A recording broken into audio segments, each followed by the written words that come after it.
आप सभी को नमस्कार। चलिए हम लोग कॉलिगेटिव प्रॉपर्टी का लास्ट टॉपिक पढ़ रहे हैं, ऑस्मोटिक प्रेशर। ऑस्मोटिक प्रेशर को जानने से पहले हमको कुछ टर्म्स को जानना पड़ेगा। पहला टर्म्स है semi permeable membrane. Semi permeable membrane, short में इसको एसपीएम कहा जाता है। अब सेमी परमिएबल मेम्ब्रेन है क्या? एक तरह का वैसा membrane, the membrane through which only solvent molecules can pass. यानी कि सेमी परमिएबल मेम्ब्रेन एक ऐसा मेम्ब्रेन है जिसमें केवल सॉल्वेंट के मॉलिक्यूल पास कर सकते हैं, but solute molecules can not pass. Solute के मॉलिक्यूल पास नहीं कर सकते हैं, इसी को हम लोग बोलते हैं एनएसपीएम, मतलब सेमी परमिएबल मेम्ब्रेन। सॉल्वेंट के मॉलिक्यूल पास कर रहे हैं और सॉल्यूट के मॉलिक्यूल नहीं पास कर रहे हैं। सॉल्वेंट के मॉलिक्यूल स्मॉल साइज में होते हैं और सॉल्यूट के मॉलिक्यूल कंपैरेटिवली लार्ज साइज में होते हैं in comparison to solvent molecule. इसका ये मतलब है कि सेमी परमिएबल मेम्ब्रेन एक बहुत फाइन मेम्ब्रेन है, बहुत ही फाइन मेम्ब्रेन है जिससे केवल सॉल्वेंट मॉलिक्यूल ही पास कर सकते हैं। उनमें से कुछ एग्जांपल्स है। पहला है ईग मेम्ब्रेन।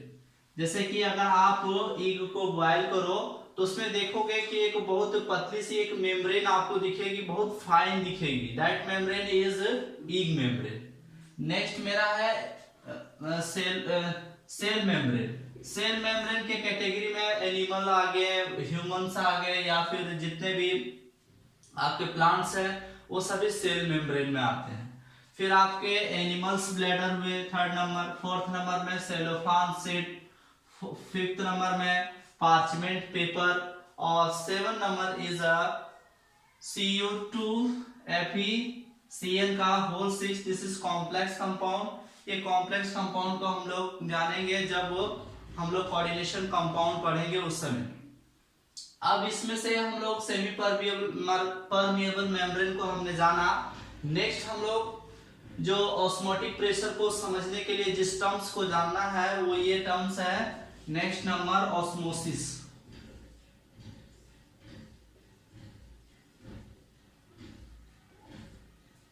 ऑस्मोसिस एक प्रैक्टिकल एग्जांपल है। If resin is soaked into pure water at overnight,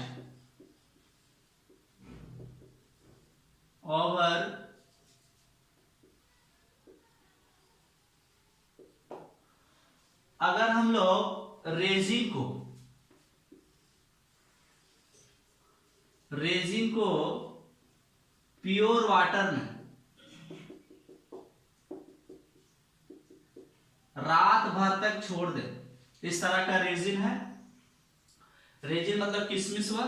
अगर हम लोग रेजिन को इस तरह से छोड़ दे रात भर प्योर वाटर में, तो हम लोग देखते हैं कि रेजिन की साइज क्या होती है? बढ़ जाती है, यानी कि इस प्रकार की साइज हो जाती है। ऐसा क्यों हुआ होगा? वाटर के जो मॉलिक्यूल पड़े हुए हैं वो रेजिन में इंटर किए होंगे, इसीलिए क्या हुआ है कि रेजिन फूल गया है, यानी स्वेलो हो गया है।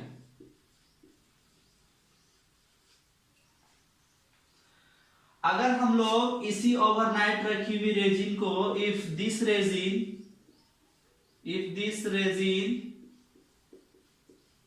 is placed in a concentrated NaCl solution, अगर हम लोग ये रेजिन जो काफी स्वेल कर गई है, अगर इसको हम लोग क्या करें कि NaCl के कॉन्सेंट्रेटेड सॉल्यूशन में अगर इसको फिर से हम लोग डुबा दें, तो ऐसा डुबाने से क्या होगा? साइज में वो हम लोग यहां पर देख रहे हैं। साइज में ऐसा होगा कि जब रेजिन को हमने ओवरनाइट तक सोक किया था तो वो इस आकार की हो चुकी थी, यानी कि इस आकार की ये हो चुकी थी। यहां पर जो सॉल्यूशन है वो कॉन्सेंट्रेटेड NaCl सॉल्यूशन है। अगर हम लोग इसको NaCl सॉल्यूशन में रखेंगे तो ये वापस अपनी ओरिजिनल फॉर्म में चली आएगी। हानि हुआ यूं है कि वाटर के मॉलिक्यूल रेजिन से बाहर निकले हैं। रेजिन को देखोगे तो एक कॉन्सेंट्रेटेड गाढ़ा टाइप का लिक्विड होता है।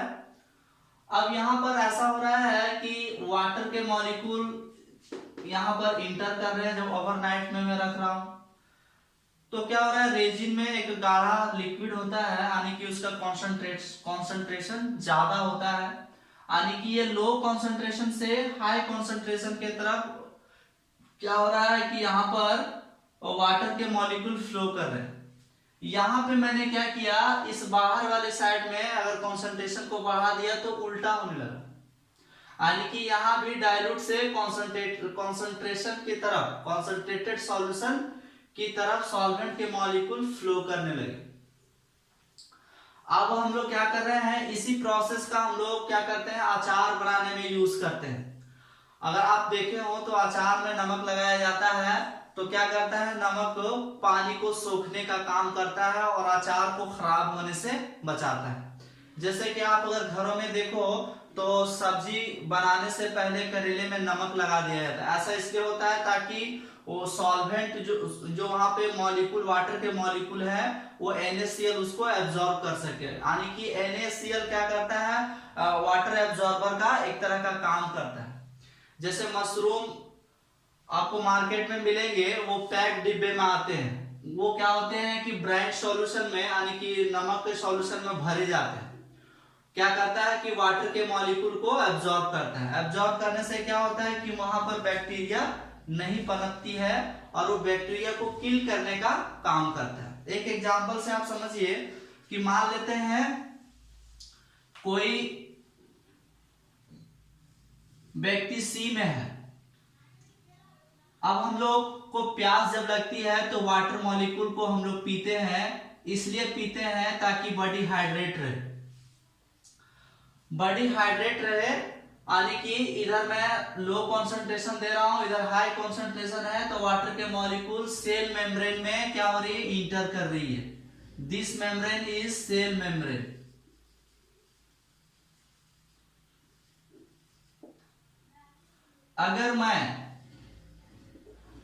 अगर कोई ऐसा व्यक्ति हो जो सी में फंसा हो, समुद्र में फंसा हो, तो क्या हो सकता है कि वो समुद्र के पानी को नहीं पी सकता है। रीजन क्या है कि अगर वो समुद्र के पानी को पीता है, यहां पर कॉन्सेंट्रेशन हाई हो जाएगा और इधर तो लो है।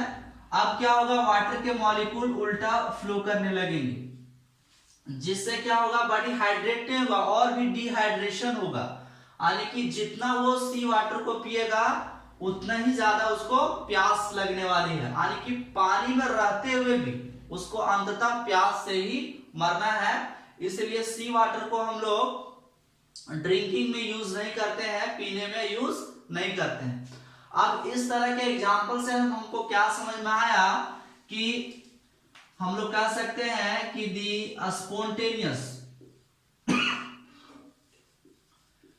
Spontaneous flow of solvent molecule या मॉलिक्यूल्स फ्रॉम लो कॉन्सेंट्रेशन, या फिर मैं बोलूं from dilute solution to concentrated solution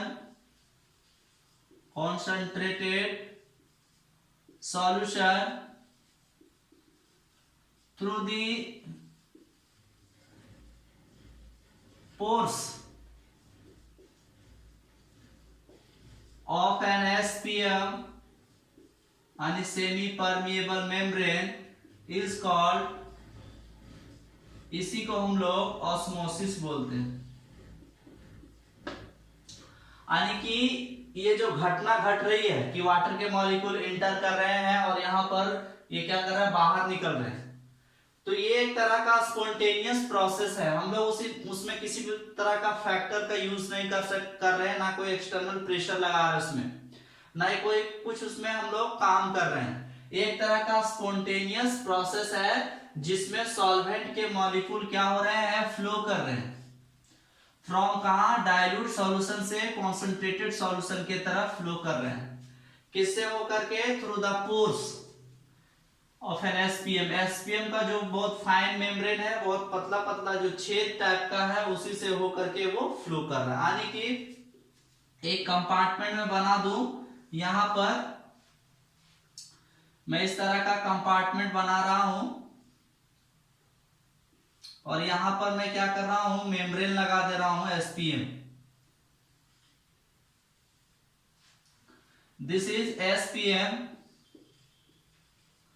यहां पर मैंने जो सॉल्यूशन ले रखा है वो सॉल्यूशन आपका कॉन्सेंट्रेटेड सॉल्यूशन वाला है, जिसको मैं C2 बोल रहा हूं। यानी कि और मैं इधर में जो ले रहा हूं वो क्या है, डाइल्यूट सॉल्यूशन। डाइल्यूट सॉल्यूशन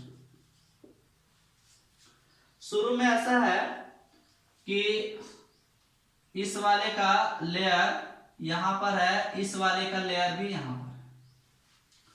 हम लोग क्या बोल रहे हैं कि जो सॉल्वेंट मॉलिक्यूल का फ्लो होता है वो लो डाइल्यूट सॉल्यूशन से कॉन्सेंट्रेटेड सॉल्यूशन, यानी कि लो कॉन्सेंट्रेशन से हाई कॉन्सेंट्रेशन की तरफ फ्लो करता है। यहां पर क्या होगा कि जो वाटर के मॉलिक्यूल है वो इधर इंटर करना चालू करेंगे। जब इधर इंटर करेंगे तो यहां का लेयर क्या होगा, बढ़ता चला जाएगा और ये लेयर क्या होगी, घटता चला जाएगा। तो ये ऐसा एक प्रोसेस है। अब ये जो मॉलिक्यूल जा रही है, ये जो यहां पर इंटर कर रही है, तो इंटर करने के दौरान क्या होगा कि इसमें कुछ प्रेशर लगता होगा। अब वो कितना प्रेशर लगता है उसको हम लोग यहां पर देख के नहीं बता सकते कि इसमें कितना प्रेशर लग रहा है। एक चीज मैं और बता दूं कि इधर से वाटर के मॉलिक्यूल फ्लो कर रहे हैं, इसका मतलब ये नहीं है कि इधर से नहीं आ रहा है। इधर का रेट ज्यादा है, मतलब अगर इधर 100 मॉलिक्यूल फ्लो कर रहे हैं तो इधर 1-2 मॉलिक्यूल या 4-5 मॉलिक्यूल फ्लो कर रहे हैं, लेकिन इधर भी फ्लो कर रहे हैं। लेकिन चूंकि इधर का जाने का स्पीड ज्यादा है, इसलिए हम लोग क्या कर रहे हैं, इधर ही दिखा रहे हैं। अब इधर ये जा रहा है तो कितना प्रेशर लगा रहा है, अगर मैं उस प्रेशर को मेजर कर लूं तो मैं कह सकता हूं कि इसी का ऑस्मोटिक प्रेशर है। जैसे कि यहां पर दरवाजा है, ये दरवाजा अगर ऐसे खुल रहा है, इधर से ऐसे एयर से प्रेशर लग रहा है, ऐसे खुल रहा है, अगर मैं एग्जैक्ट कैलकुलेटेड फोर्स यहां से लगा दूं और ये यहां से खुलना बंद हो जाए, यहीं पे रुक जाए, तो ये जिस प्रेशर पे रुक रहा है मैं उसी प्रेशर को क्या बोलूंगा, ऑस्मोटिक प्रेशर। यानी कि मुझे कैलकुलेटेड फोर्स उतना ही लगा देनी पड़ेगी जिस कैलकुलेटेड फोर्स पे ये दरवाजा बंद हो जाएगा, यानी कि खुलना बंद हो जाएगा, एक जगह पे रुक जाएगा। That pressure is osmotic pressure. अब उसी प्रेशर को मैं डिफाइन कर रहा हूं। Next,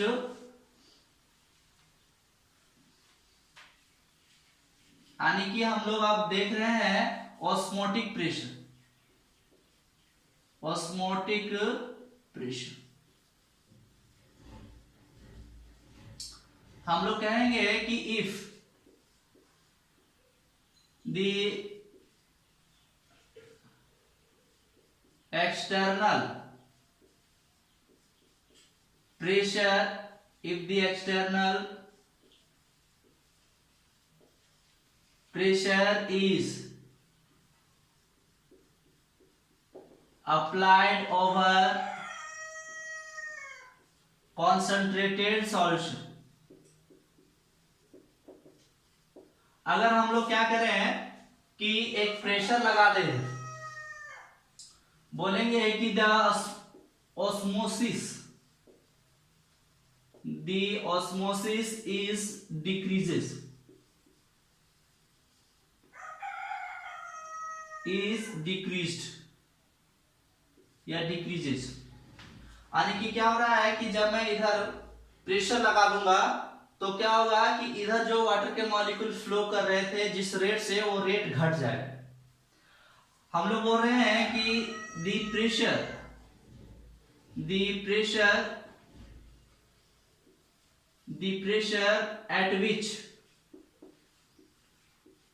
at which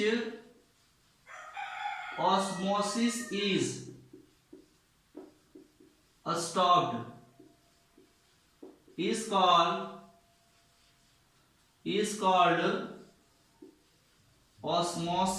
osmotic pressure। इसको हम लोग पाई से डिनोट कर, यानी कि फिगर से हम लोग अगर समझाएं तो फिगर क्या होगा, ध्यान दीजिएगा। फिगर ये है हमारा कि हम इस तरह का सेटअप ले रहे हैं, यहां पर मैं एसपीएम डाल दे रहा हूं,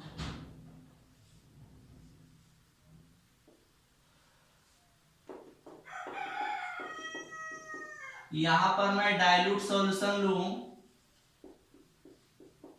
यहां पर मैं कॉन्सेंट्रेटेड सॉल्यूशन लूं, इधर मैं क्या कर रहा हूं, एक पिस्टन लगा रहा हूं और इस यहां पर एक्सटर्नल प्रेशर में लगा दे रहा हूं, एक्सटर्नल प्रेशर। वाटर के मॉलिक्यूल लो कॉन्सेंट्रेशन से हाई कॉन्सेंट्रेशन की तरफ जाएंगे। अब ऐसा हो कि मैं इतना प्रेशर लगा दूं कि इसका जाना बंद हो जाए, यानी स्टॉप हो जाए। This pressure is known as osmotic pressure. ठीक, अब इसके जो कुछ फैक्टर्स हैं, यानी कि ऑस्मोटिक प्रेशर किस किस बात पे डिपेंड करता है, तो मैं लिखूं कि ऑस्मोटिक प्रेशर डिपेंड्स अपॉन पहला है कॉन्सेंट्रेशन। यहां कायदे से इसको लिखना चाहिए था कॉन्सेंट्रेशन डिफरेंस, लेकिन लिखा हुआ रहता है कॉन्सेंट्रेशन, यानी कि मैं बोलूं मोलरिटी। जहां जहां कॉन्सेंट्रेशन का बात आएगा मोलरिटी, यानी कि मैं बोलूं इसका ये मतलब है कि the osmotic pressure is directly proportional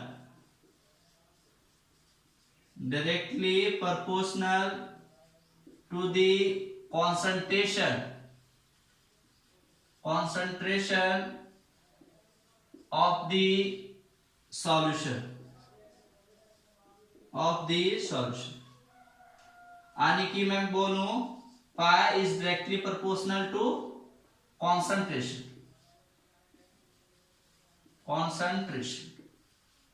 या इसी को मैं मोलरिटी बोलूं, यानी कि pi is directly proportional to C, equation number 1। दूसरा ये इसका है टेम्परेचर डिपेंडेंट। टेम्परेचर डिपेंडेंट हम लोग क्यों बोल रहे हैं कि टेम्परेचर जैसे हम लोग बढ़ाएंगे तो मॉलिक्यूल की काइनेटिक एनर्जी बढ़ेगी, यानी kinetic energy is equal to half mv²। यानी ये होगा कि मॉलिक्यूल का मूवमेंट बढ़ेगा, यानी कि मॉलिक्यूल ज्यादा स्पीड से लो कॉन्सेंट्रेशन से हाई कॉन्सेंट्रेशन की तरफ जाने लगेगा, यानी कि मैं बोलूंगा कि osmotic pressure directly proportional to temperature, यानी कि मैं बोलूं pi directly proportional to T, equation number 2। अगर मैं देखूं कि फ्रॉम इक्वेशंस 1 and 2, अगर मैं इक्वेशन 1 और 2 से देखूं तो pi is directly proportional to C और pi is directly proportional to T, तो मैं कह सकता हूं pi directly proportional to C T. या फिर मैं इसको क्या करूं, यहां पे लिख दूं ऑन कंबाइन कर दें, on combining combining equations 1 and 2 को हम लोग कंबाइन करें। अब हम लोग क्या कर रहे हैं, pi is equal to S C T, equation number 3 where S is equal to ideal solution constant,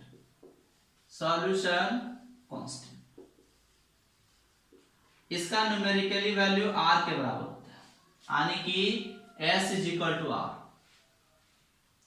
R is equal to ideal gas constant।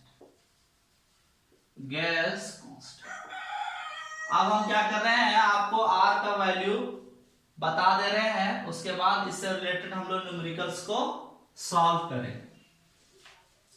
कुछ वैल्यूज हैं आर के, उसको जानना आपको बहुत ही आवश्यक है। अगर आप जानोगे तभी न्यूमेरिकल्स को अच्छे से डील कर सकते हैं। सम वैल्यूज ऑफ आर, पहला केस हम ले रहे हैं कि आर का वैल्यू 8.314 जूल पर मोल पर केल्विन। जब ऐसा R का वैल्यू यूज करेंगे तो V बराबर जो हम लोग यूज करेंगे वो मीटर क्यूब में यूज करेंगे। उसके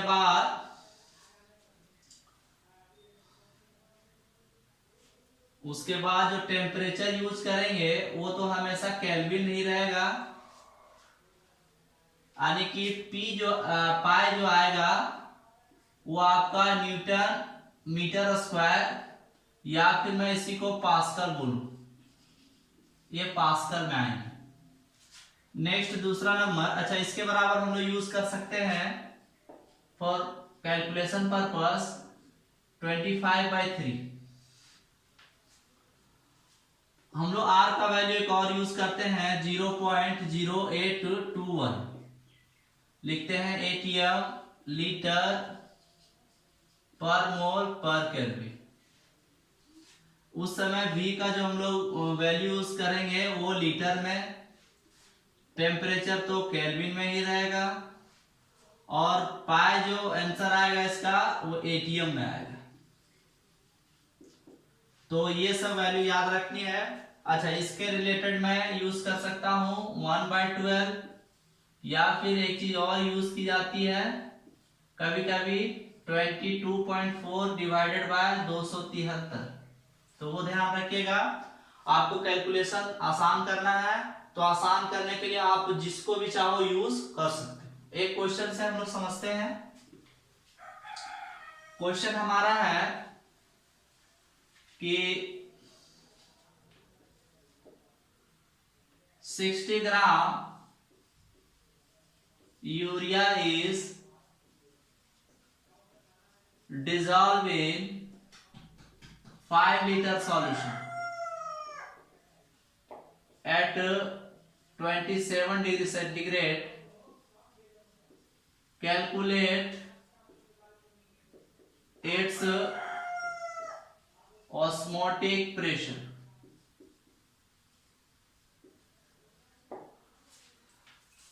आपको ऑस्मोटिक प्रेशर निकालने के लिए कहा गया है।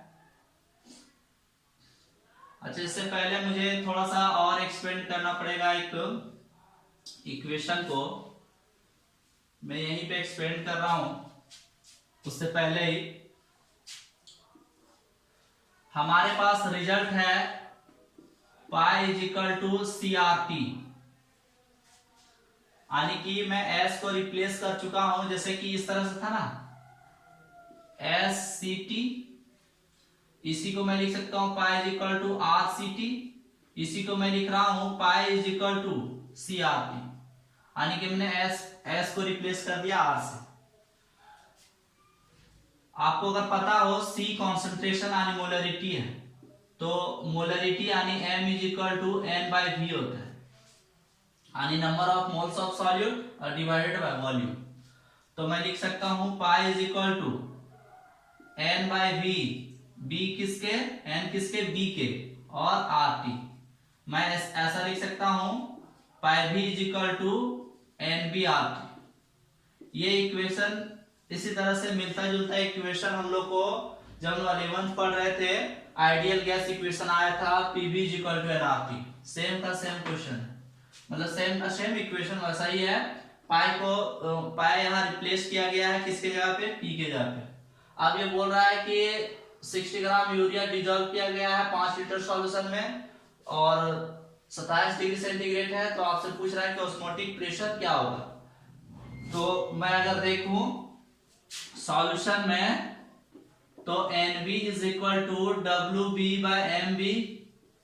WB कितने हैं 60 ग्राम डिवाइडेड बाय 60 ग्राम पर मोल। यूरिया का मोलर मास 60 ग्राम पर मोल। तो 1 मोल इसके आए। वॉल्यूम कितना गिवन है 5 लीटर। टेम्परेचर कितना है 27 डिग्री सेंटीग्रेड, यानी कि 27 प्लस 273 केल्विन, यानी कि मैं कहूं 300 केल्विन। अब हमको एक रिलेशन पता है pi is equal to N by V R T. यहां पर देखिए तो यहां से मैं क्या लिख सकता हूं पाई इज इक्वल टू 1 मोल। ठीक, मैं वॉल्यूम कितना बैठा हूं 5 लीटर। आर का वैल्यू मैं बैठा रहा हूं 1/12 ATM लीटर पर मोल पर केल्विन इंटू 300 केल्विन। तो ऐसा होगा लीटर लीटर कट जाएगा, पर मोल मोल कट जाएंगे, पर केल्विन केल्विन कट जाएंगे, यानी कि ऊपर में आपका जो बचेगा 300 डिवाइडेड बाय, इससे हम लोग करेंगे गुना करेंगे तो 60 हो जाएगा। ऊपर में क्या बचेगा ATM, यानी कि हमारा ये क्वेश्चन होगा कितना बचा 5 ATM। तो ऐसा का ऐसा क्वेश्चन बनेगा और हम लोग क्वेश्चन की तरफ देखते हैं। नेक्स्ट क्वेश्चन हमारा है कि calculate the osmotic pressure of 0.1 m 0.1 m capital M urea solution at 0 degree centigrade. तो मैं फॉर्मूला यूज करूं pi is equal to CRT। C मैं क्यों यूज कर रहा हूं क्योंकि मोलरिटी गिवन है। तो मैं सी का वैल्यू बैठाऊं 0.1 मोल पर लीटर इंटू आर का वैल्यू मैं यूज करूं 22.4 डिवाइडेड बाय 273 ATM लीटर पर मोल पर केल्विन इंटू 0 डिग्री सेंटीग्रेड है तो कितना हो जाएंगे 273 केल्विन। मैं इस वैल्यू को क्यों यूज किया, इस वैल्यू को यूज करने का मुख्य जो मेरा उद्देश्य है कि 273 कट जाए, कैलकुलेशन हमारा आसान हो। पर केल्विन केल्विन, पर मोल मोल, पर लीटर लीटर, यानी कि मैं सीधा गुना कर दूं 2.24 ATM। एक बहुत इंटरेस्टिंग क्वेश्चन है, उस क्वेश्चन की तरफ हम लोग चलते हैं। Calculate the osmotic pressure of 3% W/V urea solution at 0 degree centigrade. इस क्वेश्चन को थोड़ा सा अगर ध्यान से आप देखो तो एक चीज मैं आपको बताना चाह रहा हूं 3% W/V यूरिया सॉल्यूशन। इसका क्या मतलब है कि it means 3 gram urea is present in 100 ml solution. ये मतलब है, यानी कि सॉल्यूशन का वॉल्यूम कितना है 100 ml और यूरिया कितना है 3 ग्राम। तो मैं क्या करूं यहां से मैं निकाल लूं इसका नंबर ऑफ मोल पता हो जाएगा। वॉल्यूम 100 ml है, उसको मैं लीटर में कन्वर्ट कर दूं तो यहां से मैं क्या कर सकता हूं ऑस्मोटिक प्रेशर को निकाल सकता हूं। NB is equal to WB by MB 3 gram divided by 60 gram पर मोल। ग्राम ग्राम कट जाएंगे, 1/20 मोल, यानी कि मैं लिख सकता हूं 1/2 इंटू 1/10 मोल, यानी कि मैं लिख सकता हूं 0.5 डिवाइडेड बाय 10 मोल, यानी कि मैं लिख सकता हूं 0.05 मोल। ये निकल चुके हैं मोल। मुझे वॉल्यूम पता है, वॉल्यूम कितनी है 100 ml, यानी कि मैं इसको लिखूं 100 डिवाइडेड बाय 1000 लीटर, यानी कि 0.1 लीटर। मैं देखूं पाई इज इक्वल टू N/V/RT, तो N कितना है 0.05 मोल डिवाइडेड बाय वॉल्यूम कितनी है 0.1 इंटू R का वैल्यू मैं यूज करूं 22.4 डिवाइडेड बाय 273 ATM लीटर। यहां पे थोड़ा सा मैं इधर ही यूज करूं, pi is equal to N/V/RT 0.05 mole divided by 0.1 litre into 22.4 divided by 273 ATM litre पर मोल पर केल्विन इंटू 273 केल्विन। तो मैं 273 को काट सकता हूं, केल्विन केल्विन पर मोल मोल, लीटर लीटर। इसको अगर गुना किया जाए